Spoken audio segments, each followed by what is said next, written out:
በውይይት በምክክር ችግሮቻችንን መፍታት የስልጣኔ ሀሁ እንደሆነ እንገንዘብ። ኢትዮጵያውያን ወንድማማቾች ልብ ይገዙና ሰክነው በምክክር በውይይት በስክነት ሀገራቸውን መገንባት ይጀምራሉ።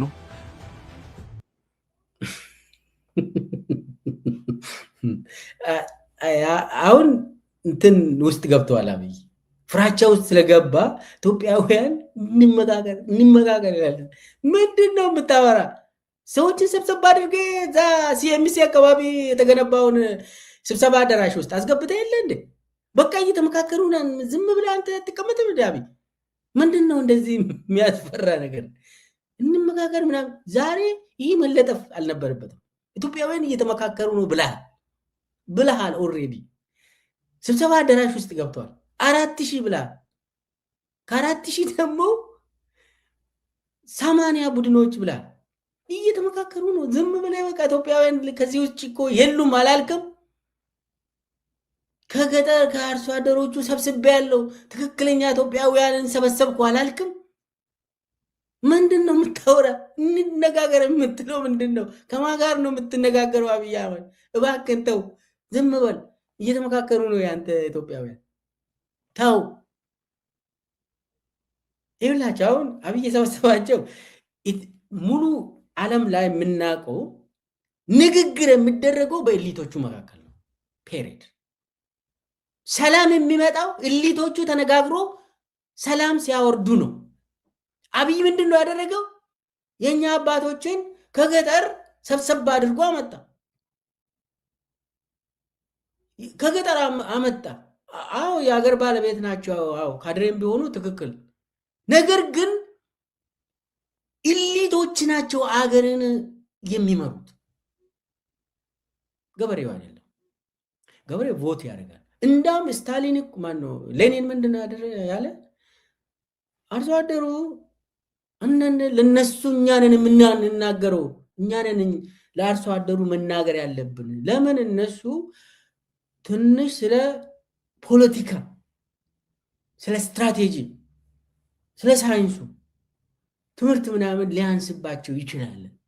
ስለዚህ ቫንጋርድ ፓርቲ ተመስርቶ ለነሱ እንዲናገር ማድረግ አለብን እንጂ ከገጠር ሰብሰብ አድርገን አብዮቱን እንዲያቀጣጥልልን ብንጠይቅም አይመጡልንም፣ አይነሱልንም ገበሬዎች አለ ሌኒን።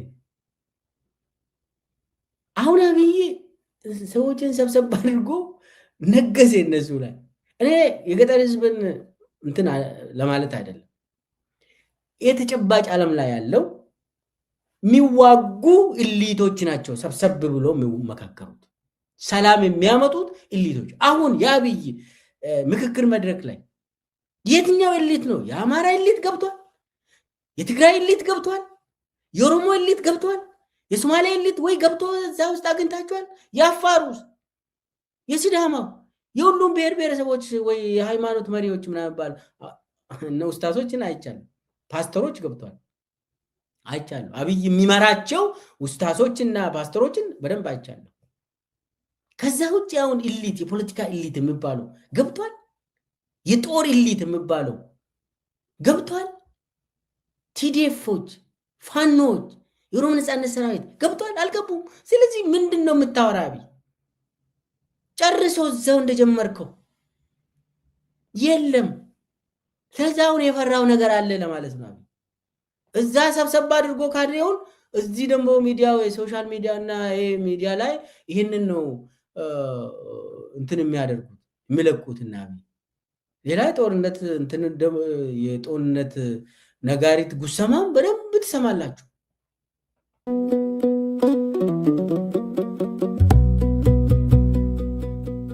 ለሀገራችን ያለን ፍቅር ለእውነት ያለን ቅርበት ነው።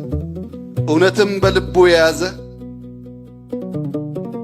በፍቅር የተሞላ አእምሮውን የሚያሰራ በየዕለት በስልጠና ብቃቱን የሚያዳብር ውጊያ የሚያስቀር ሲገባ ግን የሚፈጽም ኃይል መሆን ይጠበቅባችኋል፣ ይጠበቅብናል። ኢትዮጵያ የጸናችው ጠላቶቿን በማሳፈር ብቻ አይደለም፣ ጀግኖች አርበኞች ልጆቿን በመሰዋት ጭምር ነው። ኢትዮጵያ ጸንታለች፣ ጸንታም ትኖራለች።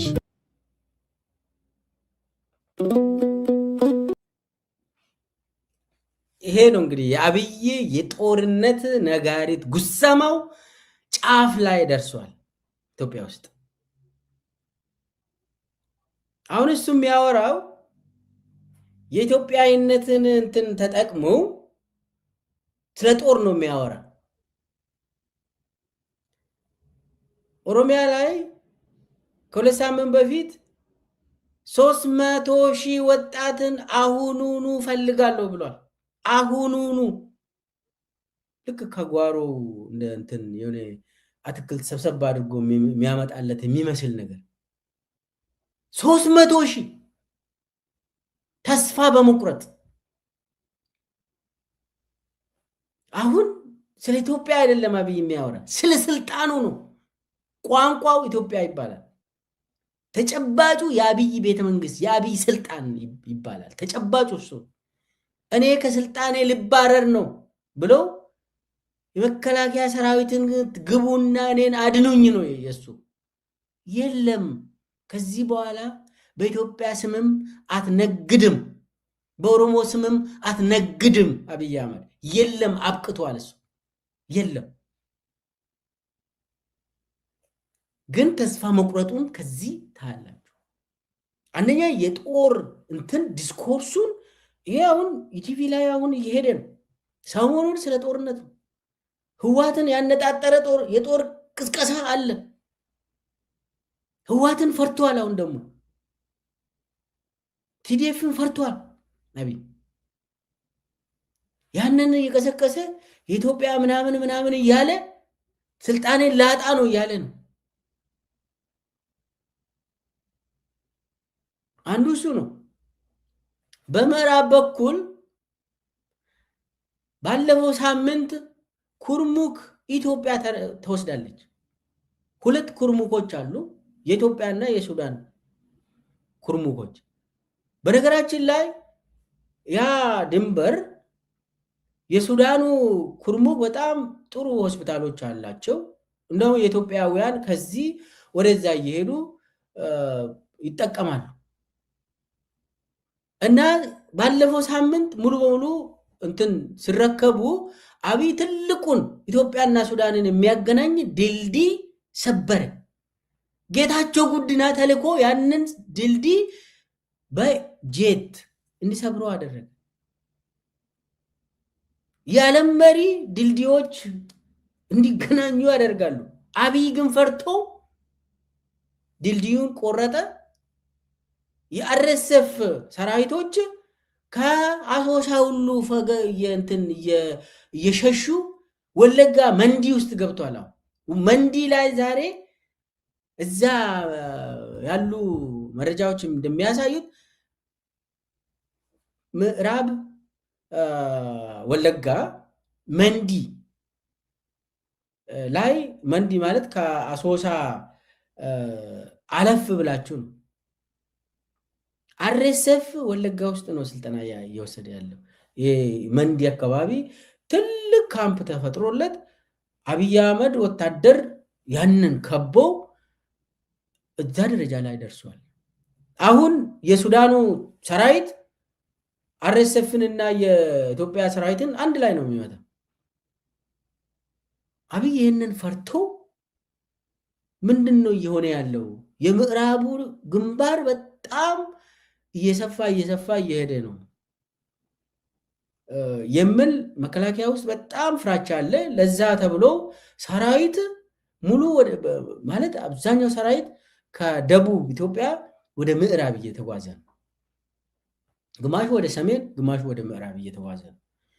በጣም ይሄ ትጥቆች ደግሞ ከበርበራ ከሶማሌላንድ እስከ ታች እስከ መንዲ ድረስ እየሄደ ነው። ዩኤኢ ነው የምትመራ። ይሄን ሰው አብይ በጣም ውጥረት ውስጥ ገብተዋል። የምዕራቡ በጣም የከፋ እየሆነ ነው። ምንድን ነው ያደረገው? አንዱ ድልድዩን ቆረጠ አይደለ? ከዛ ጋር ደግሞ አያይዞ ለሱዳን የሚሄደውን መብራት ኃይል አቋረጠ አብይ።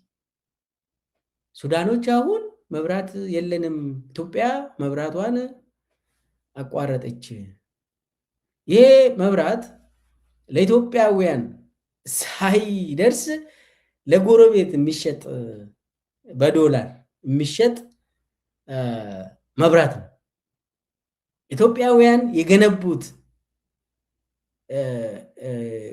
ግድቦች ለእኛ ለኢትዮጵያውያን ሳይሆን ለጎረቤት ነው የሆነው። በነገራችን ላይ ለኬንያ፣ ለሱዳን፣ ለጅቡቲ፣ ለምናምን ለደቡብ ሱዳን። አሁን ምንድነው አብይ ከሱዳን ጋር እልህ ገብቶ ጦርነቱም እየጦዘ ስለመጣ ይሄ አርሚ ሰባ የሚባል የቲዲኤፍ ቅርንጫፍም እዛ ውስጥ ስለሚሳተፍ ስለሚባል አብይ መብራት ቆርጧል፣ ድልድይ ቆርጧል። እና ይሄ ነገር አብይን ያተርፋል ወይ ነው? አሁን አብይ ከሱዳኖች የኢትዮጵያ መሬትን አሁን ወሮ ይወስዳሉ ምናምን የሚባል በአሁኑ ሰዓት ግምት የለኝም። ይህንን ጦርነት የቀሰቀሰው አብይ ራሱ ነው ከሱዳን ጋር። አርኤስኤፎች ይሄ ጃንጃዊድ ሚሊሻ ቤንሻንጉል ጉሙዝ ውስጥ ገብቶ ስልጠና እንዲወስዱ ያደረገው በዩኤኢ ትእዛዝ፣ በአለቆቹ ትእዛዝ አብይ ነው ይህንን ያስጀመረው። ስለዚህ ሱዳኖች ይሁን አርሚ ሰባ የሚባለው ይሁን ሻዕቢያዎቹ ይሁን የምዕራቡም ግንባር እያፋፋሙ ነው። ስለዚህ አብይ አጣብቅኝ ውስጥ ገብቷል። ምዕራብ አለ፣ ሰሜኑ አለ። ሰሞኑን ደግሞ የህወሓት መሪዎች ጠንከር ያለ ቃላቶችን መናገር ጀመሩ። ይሄ በተለይ ደግሞ ይሄ ባለፈው ሳምንት የአሜሪካ አምባሳደር መቀሌ ሂዶ ደብረጽዮን አላናግረውም ብለው የራሱን ምክትል እንዲያገኝ ያደረገው። ከዛ በኋላ ታደሰ ወረደን እንደው ሰላም ሊበለው ብለው የአሜሪካ አምባሳደር ሲጠይቅ አይ በግል ሂደ መናገር ትችላለህ፣ ግን ሴኪሪቲ ጋራንቲ አንሰጥም ስላሉ ሳይነጋገሩ ስለተመለሰ አምባሳደሩ ይሄ ለአብይ ተነገረ። የሆነ ነገርማ አለ አብይ፣ የሆነ ነገርማ ውጧል። እነኝህ እንትን ምንድን ነው ደረታቸውን እንደዚህ የሚያስነፋቸው ምንድን ነው ብለው አብይ በጣም ፍራቻ ውስጥ ገብቷል። እና የህወሓት አመራሮች ደግሞ ይሄ ትግራይ ውስጥ የሄዱ ገበሬውን፣ አርሶ አደሩን፣ ህዝቡን፣ ነዋሪውን ሲያወያዩ የሚናገሩት ቃላቶች ለአብይ በጣም ስጋት ነው። እዛ ላይ የመጣው ምንድን ነው? የግልጽ የሆነ የኃይል አስተላለፎች እየተነገረ ነው በአደባባይ። ደብረጽዮን ግልጽ የሆነ እንትን ተናግሯል። እነ ሞንጆሪኖም ይሄ ነገር ነው አሁን እነ አብይን እንትን የሚያሳብዳቸው ምንድን ነው? አንደኛ እነ ደብረጽዮን የተናገረው ትክክል የተናገረው ነገር አለ። አንድ የዛሬ 5 ዓመትና ዛሬ አንድ አይደለም። ኢትዮጵያ ውስጥ የዛሬ 5 ዓመት ትግራይ ህዝብ ብቻውን ነው የተቀጠቀጠው። ብቻውን ሆኖ ነው ሁሉንም አብዞርብ አድርጎ በጀግንነት የተወጣ ህዝብ እኮ ነው። አንዳንዴ እኮ በነገራችን ላይ የትግራይ ህዝብ ራሱን ያደረገውን መኩራት አለበት። በዛ እንትን ባደረገው ጀግንነት እውነት ይሄ አመድ ሆኗል የተባለው ዳግም ተነስተው የትግራይ ልጆች ናቸው ይህንን ያደረጉት። ስሙ ህወሓት ቢባልም የትግራይ ልጆች አፈር በልቶ አፈር ልሰው አብይን 40 ገርፎ አባረሩት ከትግራይ። ይሄ ፕሪቶሪያ ምናምን ተውት፣ እሱ ጊዜ መግዣ ነው። ይሄ ይታወቃል ከጅምሩ። ግን አብይ ተሸንፎ ነው የወጣ። ተሸንፎ ነው የወጣ። በትግራይ ህዝብ ተሸንፎ ነው የወጣ። አሁን ያኔ ብቻውን ነው እንግዲህ ትግራይ ህዝብ ብቻውን። ዛሬ ላይ ልክ እንደ ትግራይ ጭቁኑ ማህበረሰብ ህዝብ ይበዛል። አሁን ኢትዮጵያ ላይ እንደው ንገሩኝ አንድ ማህበረሰብ አብይ ይቅርልን አብይን እንፈልጋለን የሚሉ እንደው አንድ ማህበረሰብ ውሰዱና ሳምፕል የሆነ ነገር ውሰዱ። ያው ኢትዮጵያ ውስጥ የሆነ ሀሳብ ፖሊንግ አይደረግም እንጂ 99% ህዝብ ብቻ አብይ ይድልን ነው። ስለዚህ የዛሬ 5 ዓመት የነበረውና የዛሬ የፖለቲካ ሲቹዌሽን አንድ አይደለም። ዛሬ መከላከያ በአማራ ክልል ውስጥ ተጠምዷል፣ በኦሮሚያ ክልል ውስጥ ተጠምዷል። ዛሬ ኤርትራ የአብይ ነፍስ አባት አይደለችም።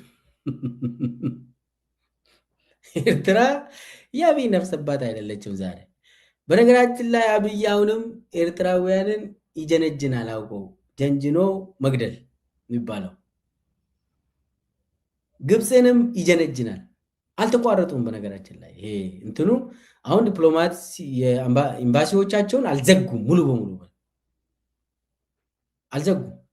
እንዳውም የግብፅ ኤምባሲ ኢትዮጵያ ውስጥ በጣም ትልቅ ኤምባሲ ነው፣ 6 ኪሎ ያለው ፈንክሽኑ በጣም እንዳውም ስራ ይሰራሉ። ዛሬ በጣም ቢዚ ሆኑ።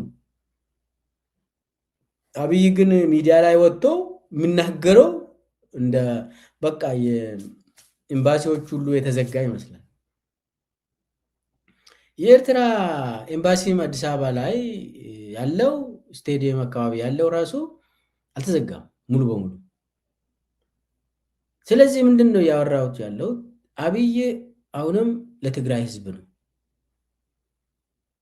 እየዛተ ያለው፣ ለትግራይ ህዝብ ነው።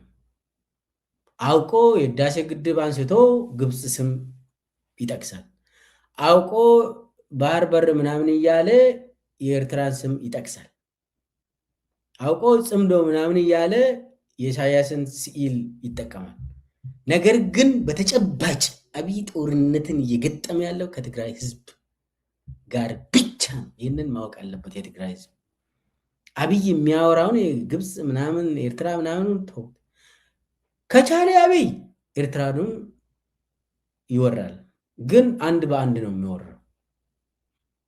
መጀመሪያ ትግራይን እንትን ያደርጋል፣ ለማስገበር ይሞክራል። ከዛ በኋላ ኤርትራን ይሰራል። ያንን ይችላል ወይስ እንደሚገምተው አይችልም።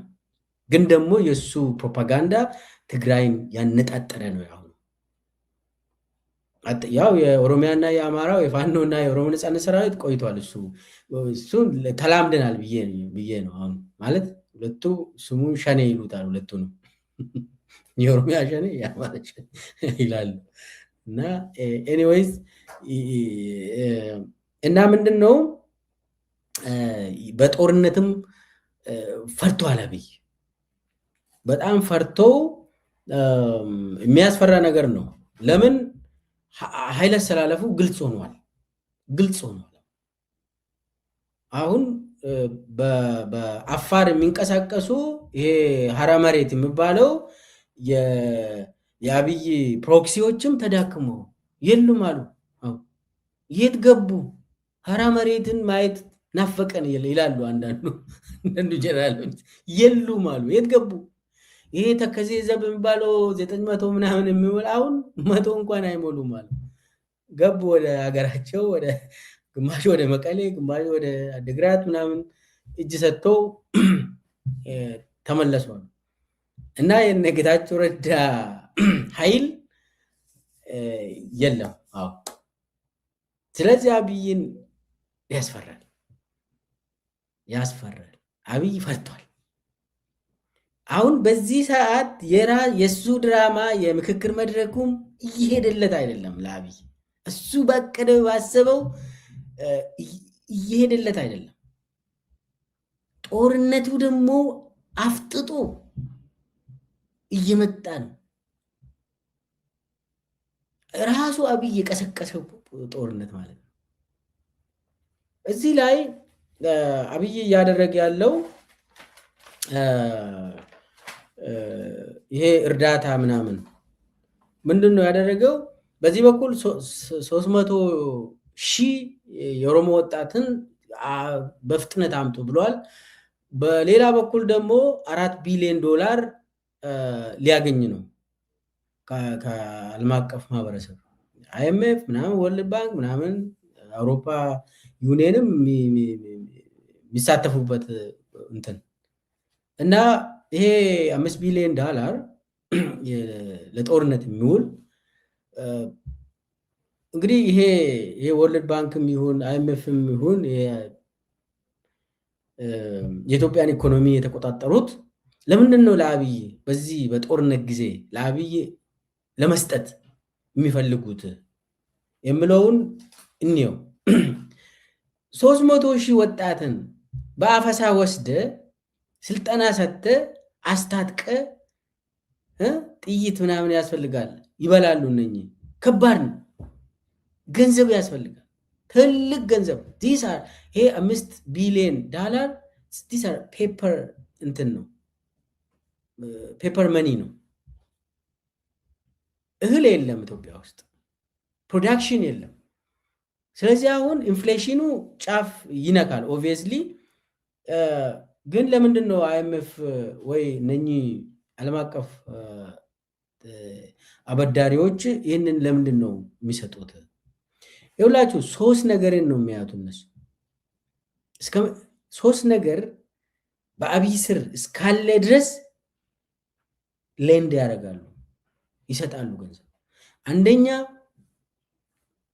ዋና ከተማውን ይቆጣጠራል ወይ ነው፣ ካፒታል ሲቲውን ይቆጣጠራል ወይ ነው በኃይል። አንድ ሬዥም እስከ መጨረሻ ካፒታል ሲቲ ውስጥ ካለ አንድ። ሁለተኛ ብሔራዊ ባንክ አለ ወይ፣ ይቆጣጠራል ወይ። ሶስተኛ ሚሊተሪ አለ ወይ፣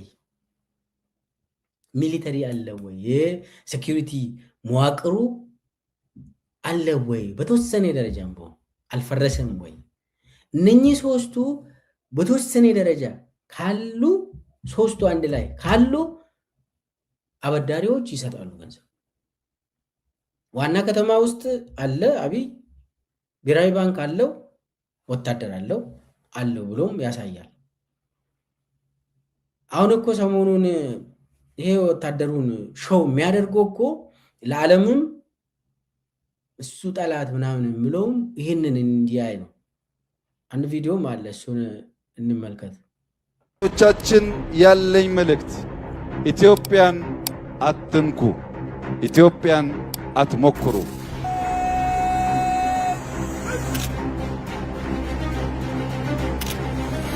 ጥቁር አንበሳ ማሸነፍ እንጂ መሸነፍ አያውቅም። ጥቁር አንበሳ አይጀምርም፣ ከጀመረ ከመጨረስ አይገታም፣ አይቆምም። ሰላምን ማጽናት እንፈልጋለን። ደፍሮ የሚሞክረን ካለ ግን ግብዓተ መሬቱን እናፋጥናለን።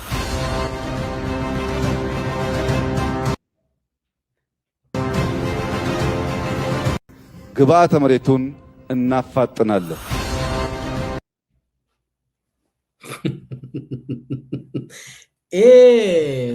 ወሬውን ተውት። ተስፋ ስለቆረጠ ስለፈራ ነው። ይህንን ከዚህም በፊት የተናገረውን ፖስት እያደረጉ ነው። በቴሌቪዥን እየተላለፈ ነው ኢትዮጵያ ውስጥ በኢቲቪ በምናምን በፋና ምናምን በሚዲያ ሰራዊቱም በራሱ አካውንትም እነኚህ የጦር ቅስቀሳዎችን ነው የምትሰሙት ዛሬ። ለምንድን ነው? አብይ ፈርቷል፣ በጣም ፈርቷል። ዛሬ ላይ አሁን እንደው ሙሉ 100% አብይ መናገር ካለበት ስለ ምክክሩ ነው፣ የውሸት ምክክርም ቢሆን ነገር ግን አላስቻለው። ስለዚህ ስለ ጦርነት ማውራት አለበት አብይ፣ ያወራል። አሁን ምንድን ነው እዚህ ላይ ወታደር አለኝ ብሎ ለኢትዮጵያ ሕዝብም ፕሮፓጋንዳ እየሰራ ነው። በተጨባጭ አብይ ወታደር የለው። በተጨባጭ አብይ እንደሚፎክር አይደለም። ዛሬ የሰማሁት ጉጂ ውስጥ ጉጂ ወደ ኦሮሚያ አካባቢ የኦሮሞ ነጻነት ሰራዊት የተወሰኑ ብዛትም የላቸውም። የሆነ ለቅሶ ቤት ለቅሶ አለ አሉ እዛ አካባቢ ማህበረሰቡ ለቅሶ። ከዛ ያ ለቅሶ አንድ 5 ምናምን ሰው ሆኖ ያንን ለቅሶ ሄዷል። ከዛ የነሱ ብርጌድ ደግሞ እዛ ዙሪያ አለ። አገኘም ብሎ መዓት የሰራዊት የአብይ ሰራዊት ከበብ ነው ምናምን ብሎ ሲሄዱ እዛ የነበሩ ጥቂት የኦሮሞ ነጻነት ሰራዊት ጥቂት በቁጥር ጥቂት የሆኑ ትንሹም አልተኮሱም። የአብይ ሰራዊት እጅ እየሰጠን ነው ምናምኑ እያሉ አትግደሉን ምናምን ብሎ መሳሪያ አስረክበው በገፍ እዚህ ደረጃ ላይ ደርሰዋል። ምንም ሳይዋጉ። የአብይ ወታደር አይዋጋም። ለምን? የአብይን ስልጣን ብለው የሚሞትለት ሰው የለም የለም። ውሸት ነው። አብይ የሚያወራው ሰራዊት አለኝ ብሎ የሚያሳየው ውሸት ነው ለማለት ነው። በየቀኑ ፋኖ የሚማርካቸው ሰሞኑን አታዩም እንዴ? ጥይት እኮ እያባከኑ አይደለም እነፋኖ ቶሎ እጅ ስለሚሰጡ አይ ቲንክ የወታደራዊ ስትራቴጂም እየቀየሩ ነው። ወደ የኦሮሞ ነጻነት ሰራዊትም የፋኖዎችም ስትራቴጂው የመማረክ ስትራቴጂ ስለሆነ ብዙ ጥይት የሚያባክኑ አይመስለኝም ከዚህ በኋላ። ቲዴፍም ወደዛ ከጀመረ ብዙ ለምን ወታደር አንደኛ ማመን አለበት። በአፈሳ አምጥተ ከመንገድ ከትምህርት ቤት ከገበያ እያፈስክ አምጥተ ለእኔ ሞትልኝ እያልክ ቤተሰቡን ደግሞ እየገደልክ ማንም ሰው ለአብይ የሚሞት ሰው የለም። ስለዚህ የአብይ ወታደር ስለንቦናው የታወቀ ነው። በግዳጅ ስለተመደበ አይሞትም፣ ቶሎ እጅ ይሰጣል። ስለዚህ ሳይሞት እጅ ይሰጣል ማለት ነው። መብት አለው። ለዛ ደግሞ ትክክለኛ ምርጫም ነው። ስለዚህ አብይ ከላይ ያሉ ወታደራዊ መዋቅሩ የለም። እሱ ከላይ አመራሩ ውሸት ነው። እሱ ሌቦች ናቸው የተሰበሰቡ። ስለዚህ አንድ ሰራዊት ጠንካራ ነው ለመባል 3 ነገሮችን ማሟላት አለበት። አንደኛ ህዝባዊነት። ህዝቡ ይደግፋል ወይ ያንን ሰራዊት? ህዝቡ ሀብቱንና ህይወቱን ለመገበር ዝግጁ ነው ወይ ለዛችው ስርዓት፣ ለአብይ ስርዓት? አዎ መባል አለበት። ያ ነው ከተባለ ሰራዊት የለውም ያ ስርዓት። በአሁኑ ሰዓት ኦሮሚያ ውስጥ ልቡ አንገሉኩ ምናምን የሚባል ነገር የለም። ከዶሮዬ እስከ ህይወቴ ተብሎ በትግራይ ጦርነት ጊዜ ሰውን ቀስቅሶታል። ዛሬ ደግሜ ላለው ዶሮም የለችም ኦሮሚያ ውስጥ፣ ህይወትም ለአብይ የምትውል የለችም። ስለዚህ ቅድም ያልኩት ደብረጽዮን የዛሬ 5 ዓመትና የዛሬው ሁኔታ ይለያያል ያለው ትክክል ነው። ሰራዊት መሰረቱ ህዝባዊነቱ ነው። የህዝብ ድጋፍ ሊኖረው ይገባል። ለምሳሌ አሁን አማራን ለመውረር ምን ብለህ ነው ማሳመን ያለብን? ከኦሮሚያ በነገራችን ላይ ከኦሮሚያ የሚመለምሉትን ወደ አማራ ሲልኩ ጠላት ነፍጠኛ ነው እየተባለ ነው። እንደዛ ነው። እዛ ሄዶ ሰውን ይጨፈጭፋል ማለት ነው። በጣም የሚያሳዝን ነው። የሚያሳዝን ነው።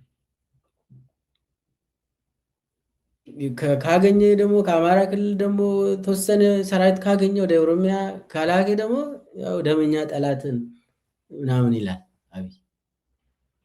ያው የትግራይ ጉዳይ ደግሞ የታወቀ ነው። ወደዛ ሲላኩ ታሪካዊ ጠላቶቻችን ነው የሚባለው። በዚህ ነው እንግዲህ የኢትዮጵያ ሰራዊት የሚገነባው። ዛሬ ላይ አብይ የመከላከያ ሰራዊትን ለመገንባት አሳማኝ አይዲዮሎጂ የለው፣ አሳማኝ ኮዝ የለው። ስለዚህ የአብይ ሰራዊትም የፈረሰ ሰራዊት ነው። የአብይ ጦርነትም መጨረሻ ላይ አብይ ይሸነፋል ሙሉ በሙሉ። ለምን ትግራይ ላይ ተሸነፈ የታወቀ ነው። አማራ ክልል ላይ አብይ በፍጹም መቼም አያሸንፍም፣ ይሸነፋል። ኦሮሚያ ክልልም በፍጹም 8 ዓመት 7 ዓመት ተዋጋ። ግን የኦሮሞ ነጻነት ሰራዊት እየሰፋ እየጠነከረ በሰው ኃይል በጉልበት በግዛት እየሰፋ ነው የመጣ። የለም አብይ ከዚህ በኋላ ተአምር ተፈጥሮ አብይ መንግስት አይሆንም። አዲስ አበባ ላይ ራሱ መንግስት አይሆንም አብይ የለም። ስለዚህ አብይ የሚደነፋው ውሸት ነው፣ ለፕሮፓጋንዳ ነው፣ የሳይኮሎጂ ጦርነት ነው አብይ የሚያካሄደው። እኔ ያለኝ ጦር አለለኝ፣ ጄቶች አሉኝ፣ በቃ አመራር አለኝ፣ ኢትዮጵያውያንን ምናምን ምናምን ይላል። የለም ውሸት ነው። ይሄ የፕሮፓጋንዳ ስራ ነው። አንዱ ለሀገር ውስጥ ፕሮፓጋንዳ ነው። ሌላው ደግሞ ለዓለም አቀፍ ለብድር አለኝ ሰራዊት አለኝ ብሎ እየዛተ ብድርም ይወስዳል ማለት ነው። ልንገራችሁ፣ አብይ ዛሬ በብድር ኢትዮጵያን ይወጋል፣ ኢትዮጵያን ያፈርሳል። ነገ ኢትዮጵያ ነች እኮ ይህንን አብይ የሚበደረውን የምትመልሰው ኢትዮጵያ ነች። ክሳራውን እኛ ነን። ነገ የኢትዮጵያ ልጆች ናቸው እንደገና ይህንን ክሳራ የሚከፍሉት። ክሳራው እየተጨመረብን እየሄደ ነው። በጊዜ ሰውዬ ካልተሸኘ ክሳራው እየጨመረ ይሄዳል። ስንት ቢሊዮን ገንዘብ ወሰደ፣ ትግራይን ተዋጋ፣ ከሰረ። አሁንም ዳግም ሌላ ገንዘብ እየወሰደ ነው።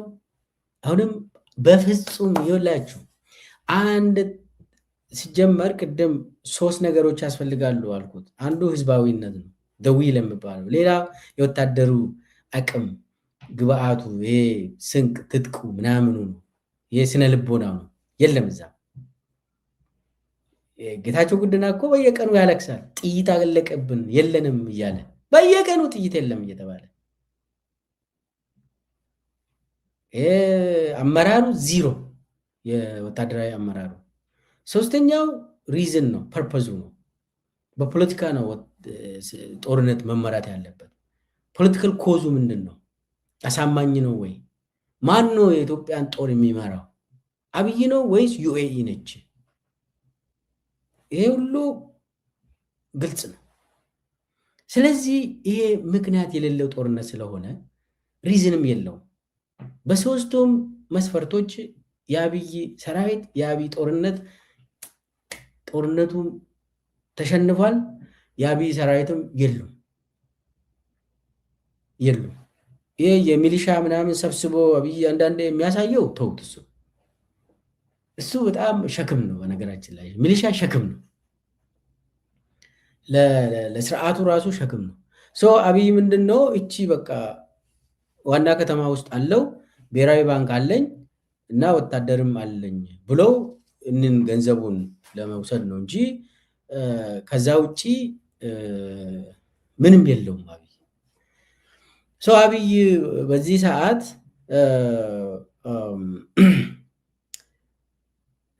የመጨረሻ ጊዜ ውስጥ ነው። አብይ አጣብቅኝ ውስጥ ነው። አብይ የኃይል አሰላለፉም ግልጽ ስለሆነ የውጩ ኃይልም አብይን በተመለከተ በጣም ሲሪየስ ነው። አሁን ሱዳን በሉ፣ ኤርትራ በሉ፣ ጅቡቲ በሉ፣ ሶማሊያ በሉ እስከ ግብፅ ድረስ ይከባድ ነው። ዩኤኢ እየወደቀችን በዓለም ደረጃ እየሆነ ያለው በዓለም ደረጃ ራሱ በእንትኑ ጂኦፖለቲክሱ በጣም ተቀይሯል። ስለዚህ አብይ ሽሪንክ እያደረገ ነው። የአብይ ኃይል የኢትዮጵያውያን ኃይሎች ደግሞ ግልጽ የሆነ ሲንክሮናይዝድ የሆነ ውጊያ ነው የሚያካሂዱት። ራሱ አብይ ያመነው በባለፈው የአብይ ምርጫ ጊዜ ፋኖና የኦሮሞ ነጻነት ሰራዊት በተቀናጀ ወጉኝ አለ አብይ። እኔ ተነጋገሩ አልተነጋገሩ አላቅም፣ ግን እየሆነ ያለው የትግራይ ኃይሎችም የአማራ ኃይሎችም የኦሮሞ ኃይሎችም እየተቀናጁ ነው። ይሄ ግልጽ የሆነ ኃይል አሰላለፍ። እዚህ ላይ የአፋር ኃይሎችም እየገቡበት ነው። የሶማሌም ተመሳሳይ፣ የጋምቤላም የቤንሻንጉል ጉሙዝ ውስጥም የሚንቀሳቀሱ እየተቀናጁ ነው። ከደቡብ ውስጥም እየገቡ ይሆናል፣ ብዙ አናውቅም። ስለዚህ ኃይል ሚዛኑ ይታወቃል። አብይ ብቻውን እየቀረ በፖለቲካም ብቻውን ቀረ፣ በኃይልም ብቻውን ቀረ። የኃይል ሚዛኑ አብይን ፌቨር አያደርግም። ኢትዮጵያ ውስጥ የኃይል ሚዛኑ የአማራ ኃይል፣ የኦሮሞ ኃይል፣ የትግራይ ኃይልን ፌቨር ያደርጋል። እነ ጌታቸው ረዳ ተስፋ ቆርጦ ሰላማዊ ሰልፍ ባለፈው ከብሔር ብሔረሰቦች የወጡለትን ስቴዲየም አካባቢ ትንሽ እንትን ብሎ ተሰብስቦለት እዛ ላይ በትግርኛ ያወራል አሉ። የተሰበሰበው ሰው ደግሞ አንሰማም ይነገኙ ይላሉ በአፋን ኦሮሞ በአማርኛ። የተሰበሰበው ሌላ ስለ እዛ ልጆች ቀርቶ ማሳየት ነበረብኝ። ይነጋሙ ምናምን እላለሁ። የተሰበሰበው እኮ ብሔር ብሔረሰቡ ከኦሮሞ ከምናምን ከሸማቾች እንደዚህ ምናምን ስለመጡ በትግርኛ ንግግር ያደርጋል ጌታቸው። ይነጋሙ ይላሉ። አይ ጌታቸው መጨረሻው እንደዚህ ሲሆን በጣም ያስቃል። ኤኒዌይስ ያ አሁን የኃይል ሚዛኑ ተለውጧል። አብይ ይሄ ነው በጣም የተንቀጠቀጠ ነው። አብይ ፍራቻ ውስጥ ለዚህ ነው የገባ። አማራጭም የለውም አብይ።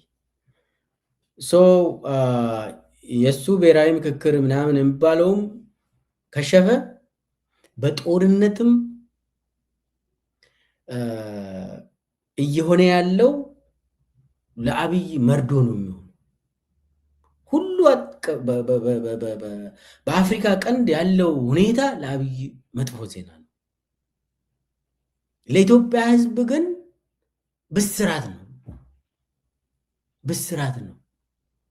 አብይ አሁን መስከረም ላይ ነግሳለሁ መስከረም 2 ምናምን ተብሎ እንኳን አደረሳችሁ ብቻ ሳይሆን እንኳን ደስ አላችሁ ንግግር አደርጋለሁ ብሎ ነው። ኦኬ ይሞክር። አዲስ አበባ ውስጥ ተወሰነ ሰዎችን ሰብሰብ አድርጎ ሊል ይችላል። ግን አጠቃላይ ሁኔታው ለአብይ አሁን ኢትዮጵያን አይቆጣጠርም፣ ኢትዮጵያን አይገዛም። ጉልበቱም ከአዲስ አበባ አይወጣም። ወጣ ብሎ ሰውን ገሎ በሰራዊት አማራ ክልል ውስጥ ሰውን ይገላል፣ ኦሮሚያ ውስጥ ሰውን ይገላል። ከዛ ውጭ የኔ ቁጥጥር ስር ነው የምለው እኔ አዲስ አበባ ራሱ በቅርብ ጊዜ ከአብይ ይወጣል የሚል ግምት አለኝ።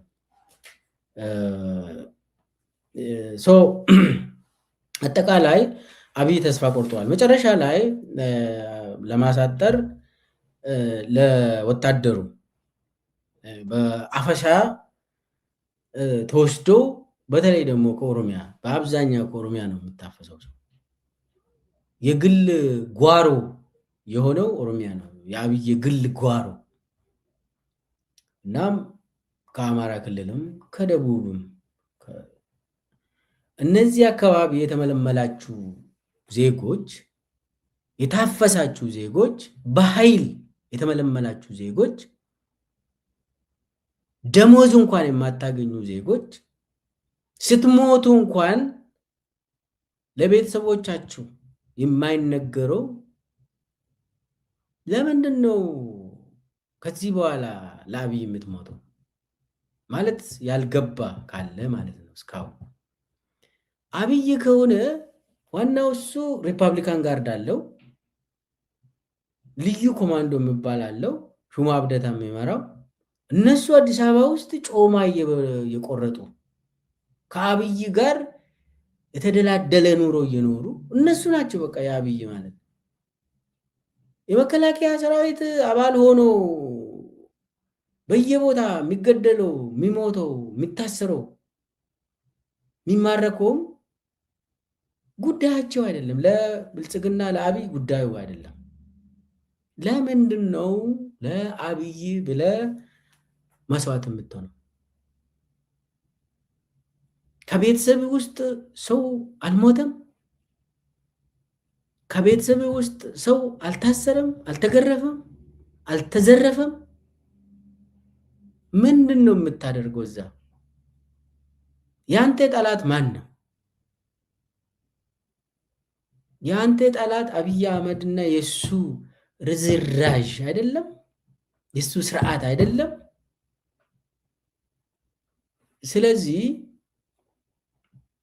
ተራ ወታደር ሆነ በየመንገዱ ህይወትን የምትገብር ለአብይ ብለ አሁንም ጊዜ አለ። አስበው፣ ወስነው ከህዝብ ትግል ተቀላቀል። ለአብይ ብለ ታሪክን አታጥፋ። የማይሆን ሞት አትሞት። ክብር አይሰጥም። እስከ ዛሬ ድረስ ለሞቱት የሰራዊት አባላት መርዶ እንኳን አልተነገረም። ቤተሰቦቹ አልተረዱም፣ አያውቁም። ልጆቻቸው መሞታቸውን እንኳን አያውቁም። ካሳ ክፍያ ተውት፣ እሱ በኢህአዴግ ጊዜ ነው የቀረ። እሱ ዛሬ ካሳውን የሚበላ ብርሃኑ ጁላ ነው፣ እሱ ሰዎች ናቸው። ስለዚህ ሰራዊቱ አባል የሆናችሁ በጊዜ ከወንድሞቻችሁ ታጋዮች፣ ህዝብ ታጋዮች ጋር ተቀላቀሉና ስርዓቱን ተገላገሉ፣ ስርዓቱን ሸኙ። አብይ የራሱ ቤተመንግስት አቡዳቢ ላይ ሰርቷል። ትክክለኛ የመጨረሻ ቤተመንግስቱ እዛ አሁን እዛ ብሔራዊ ቤተመንግስት የሚባለው ጊዜያዊ ነው። እሱ የራሱን ትንሽዬ ቤተመንግስት አቡዳቢ ላይ ሰርቷል። እዛ ነው የሚገባ እሱ የታወቀ ነው። አቡዳቢ ነው የሚገባ። አለቃውም ደግሞ እዛ ይሄ መሐመድ ቤን ዛይድ ነው። እዛ ጉድፈቻ የገባ ሰው ስለሆነ ይህንን አውቃችሁ ለነገያችሁ አስቡ። አብይ ዛሬ አቡዳቢ ነው። የሱ ሀብትም እዛ ነው የሚከማቸው፣ ወርቅ እዛ ነው የሚከማቸው። ዝርፊያዎችን አካሂዶ አቡዳቢ ላይ ነው ራሱን እያደራጀ ያለው። ቁጥር አንድ የኢትዮጵያ ሌባ አብይ አህመድ ነው። እና የሚገርም ነው። ለወደፊትም እኔ አንዱ የገረመኝ አቡዳቢ ጋር ትስስሩ እስኬት ይደርሳል መሰላቸው። ድሮ እኮ ባለስልጣናት ልጆቻቸው ሲወልዱ ወደ አሜሪካ ወደ አውሮፓ ምናምን ይላካሉ። አብይ እንትኑ ጫፉ ልንገራችሁ ነው። አብይና አቡዳቢ ትስስር የእሱ ልጅ አሁን ሰሞኑን ወልዳለች፣ ዲቦራ ወልዳለች። አብይ እንግዲህ አያት አየ። እንኳን ለዚህ አበቃ። አብይ ጥሩ ነው።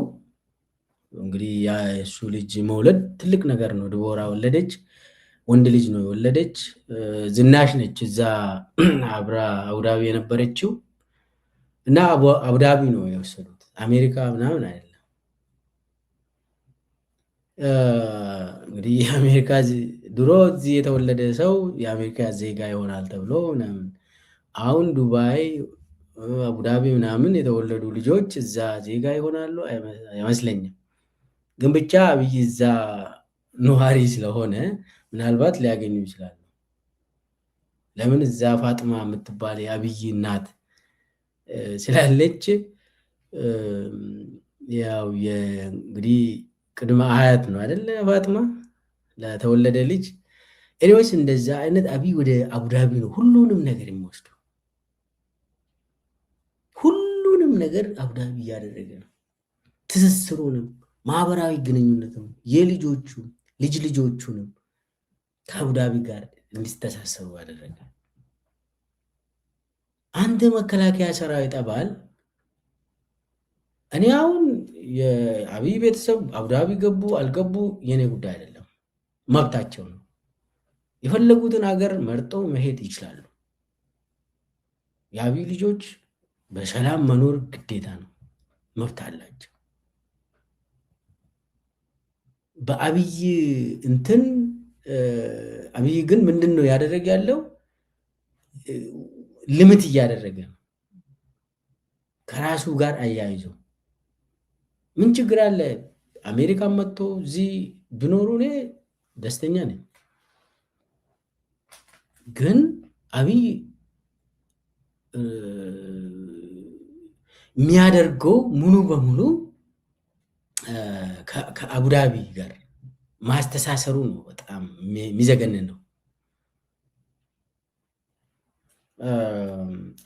እና የመከላከያ ሰራዊት ምንም ለአንተ ሞት ብቻ የሞት ድግስ በየጊዜው መሞት አለበት። የመከላከያ ሰራዊት መደበኛ ስራው ሞት ነው አለ። ለመሞት አይደለ እንደ ስልጠና የወሰድከው አለ አብይ። እንደዛ ነው። መቼ ነው የምታርፈው? መቼ ነው ያንተ ሞት የሚቆመው? ይህንን አስብ። መከላከያ ሰራዊት አባል ከሆንክ ይህንን ማሰብ አለብን።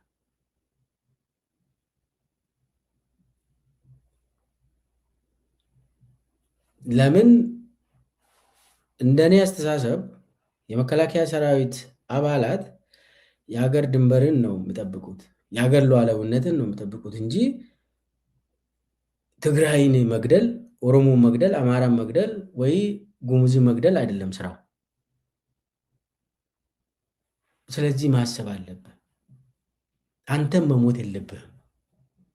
ለኢትዮጵያ ሕዝብ ሰላም መምጣት አለበት። ለሁሉም ኢትዮጵያ ሕዝብ ሰላም መምጣት አለበት። ያ የሚመጣ ደግሞ አብይና የአብይ ስርዓት ሲገረሰስ ነው፣ ለፍርድ ሲቀርቡ ነው። የአብይ ስርዓት አብይና የአብይ ከፍተኛ አመራሮች ለህግ ሲቀርቡ ሰላም ይመጣል። ዋናው ደግሞ የሱ ተላላኪ አለመሆን ነው። ካድሬውም ደግሞ ወስን፣ የአብይ ካድሬም ወስን። ከአብይ ምንም የምታገኘው ነገር የለም። አብይ እያወናበደ እያጋጨ ነው የሚቀጥለው። ከሱ ሰላም አታገኝም፣ እረፍት አታገኝም። ካድሬም እረፍት ትፈልጋለህ። ያንን እረፍት የምታገኘው ሰላም ሲመጣ ነው። ሰላም ደግሞ አብይ እያለ ሰላም አይመጣም። ስለዚህ ካድሬውም ወስን እያልኩ ፕሮግራሜን በዚሁ አጠናቅቃለሁ። እስከ መጨረሻ ድረስ ስለተከታተላችሁኝ ከልብ አመሰግናለሁ።